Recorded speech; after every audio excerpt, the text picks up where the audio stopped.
Bismillahirrahmanirrahim. Assalamualaikum warahmatullahi wabarakatuh. Alhamdulillahirrabbilalamin. Kita masih diberikan kesehatan oleh Allah Subhanahu wa Ta'ala untuk melaksanakan pembelajaran biologi pada hari ini. Nah, sebelum kita masuk ke topik yang akan kita pelajari hari ini, yaitu pada pembelajaran praktikum, Ibu akan menjelaskan terlebih dahulu terkait tujuan dari pembelajaran hari ini. Yang pertama yaitu menjelaskan konsep gen, DNA, dan kromosom. Yang kedua, menjelaskan komponen basa nitrogen yang terdapat pada DNA. Yang ketiga, menjelaskan macam-macam kromosom. Yang keempat, berperilaku jujur, teliti dalam melaksanakan kegiatan praktikum. Kemudian, yang kelima, yaitu menghargai pendapat orang lain pada saat nantinya berdiskusi. Kemudian, yang keenam, melakukan tahapan sintaks yang sesuai pada materi DNA di hari ini. Nah, sebelum Ibu lanjutkan pada tahapan yang akan kita lakukan pada materi praktikum kali ini, alangkah baiknya kita ingat kembali pada Quran Surat Yasin ayat 82 yang berbunyi A'udzubillahi minasyaitonirrajim, Bismillahirrahmanirrahim. Innama amruhu idza arada syai'a ayyaqula lahu kun fayakun. Yang artinya, ketika Allah menghendaki satu urusan, kemudian ia berkata jadilah, maka jadilah sesuatu itu. Nah, hal tersebut akan berkaitan dengan materi kita pada hari ini, yaitu pada konsep genetika. Baik, kita lanjutkan. Untuk praktikum hari ini, Ibu akan mengulas sedikit sintaks yang akan kita gunakan. Yang pertama yaitu ada perumusan masalah terlebih dahulu, kemudian mengajukan hipotesis. Setelah itu kalian uji coba hipotesis yang dikemukakan. Setelah menguji coba, kemudian kalian mencari data atau menuliskan data.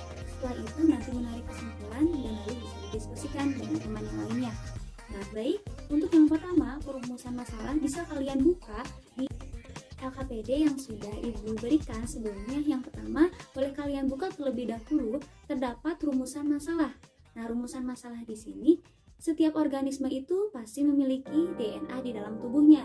Karena seperti yang kalian ketahui sebelumnya di materi yang sudah kita ulas di kelas. Nah, kemudian di dalam satu keluarga itu biasanya setiap individunya itu berbeda, artinya memiliki karakteristik masing-masing, padahal mereka berada dalam satu keluarga. Nah, yang pertama nih, dari perumusan masalahnya, mengapa dalam satu keluarga terdapat variasi? Kemudian yang kedua, mengapa setiap organisme itu dapat berbeda karakteristiknya? Bisa nanti kalian uji coba dalam eksperimen.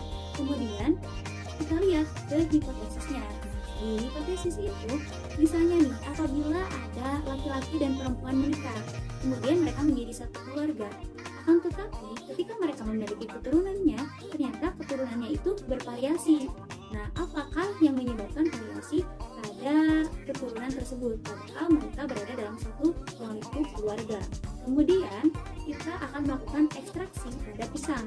Nah, kalian bisa lihat apakah di dalam pisang itu terdapat DNA. Baik, sekarang silakan kalian lakukan eksperimen yang sesuai dengan LKPD yang telah Ibu bagikan. Ingat, kalian harus berperilaku teliti, objektif, dan juga sesuai dengan sikap ilmiah. Jangan sampai tergesa-gesa. Kemudian lakukan sintaksnya dengan baik, karena ketika kalian tidak melakukan sintaksnya dengan baik, maka kalian tidak akan mendapatkan hasil yang sesuai atau hasil yang kalian harapkan.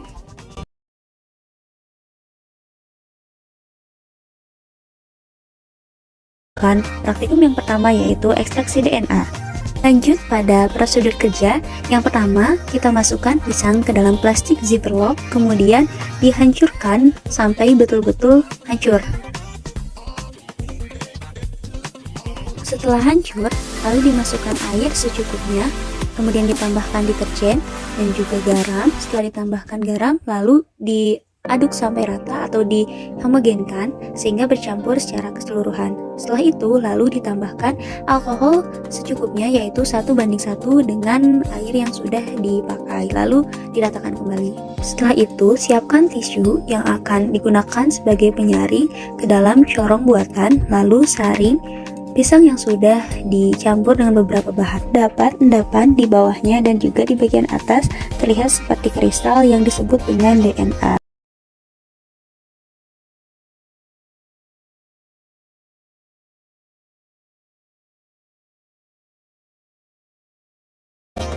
Dari hasil pengamatan yang saya lakukan,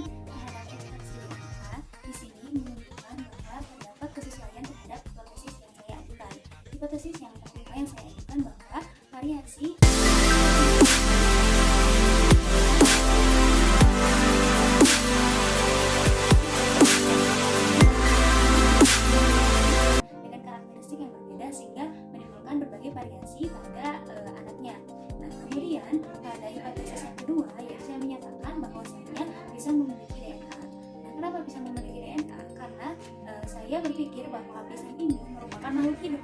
Nah, setiap makhluk hidup ini akan bereproduksi. Setelah dia bereproduksi, dia akan menghasilkan keturunan. Nah, keturunan di sini berarti dia memiliki pola pewarisan sifat. Sedangkan pola pewarisan sifat itu ditentukan oleh gen dalam tubuhnya. Kemudian dari macam-macam kromosom itu terdapat 4 macam kromosom. Yang membedakannya adalah sentromer. Sentromer di sini adalah garis tengahnya atau titik temunya antara kromatid satu dengan kromatid lainnya. Nah, untuk sentromer di sini yang pertama itu ada telosentrik. Telo ini akhir. Jadi si sentromernya berada di akhir dari si kromatid. Bisa dilihat. Kemudian ada akrosentrik. Nah, akrosentrik ini ketika sentromernya di bagian ujungnya terdapat sedikit kromatid. Nah, ada submetosentrik. Submetosentrik di sini yaitu ketika menunjukkan ada 2 kromatid dari satu warisan standar dan menuju titik konstan, akan tetapi belum. Sedangkan akrosentrik ini sudah menemukan kesesuaian, artinya dia sudah konstan kanan dan kiri lemahnya itu sudah sama. Kemudian ada konsep mengenai gen ada di kromosom dan dilakukan pengamatan melalui gambar. Di gambar di sini ada bulatan. Bulatan ini kita artikan sebagai inti sel. Inti sel di sini mengandung kromosom. Dari yang saya dapatkan dari bahwa kromosom itu ada di inti sel. Kromosom yang berada di inti sel adalah kromosom untuk ini.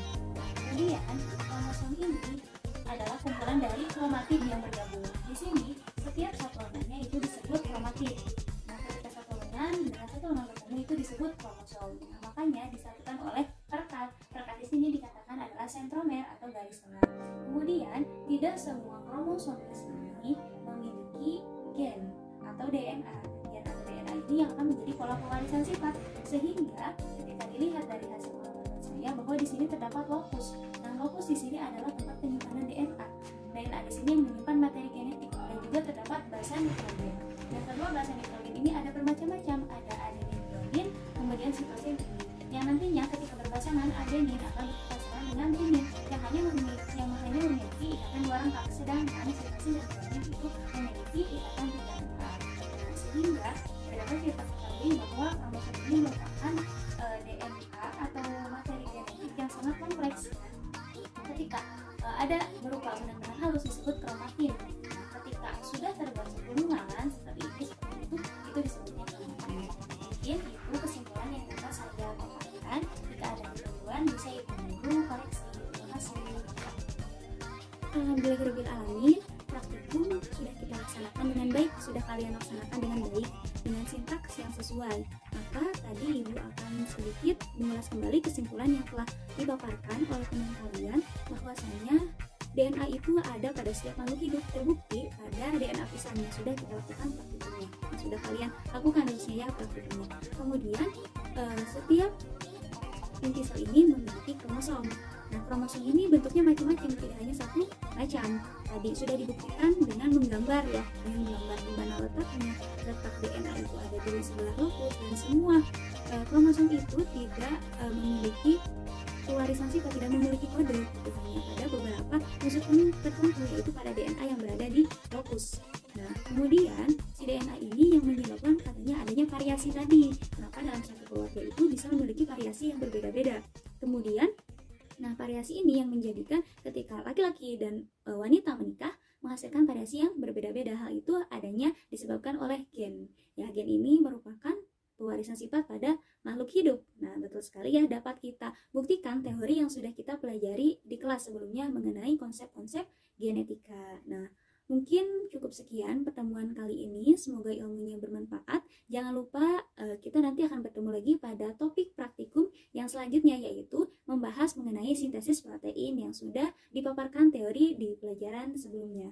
Dari Ibu cukup sekian, semoga ada ilmu yang dapat kalian petik. Billahi fisabilil haq, fastabiqul khairat. Wassalamualaikum warahmatullahi wabarakatuh.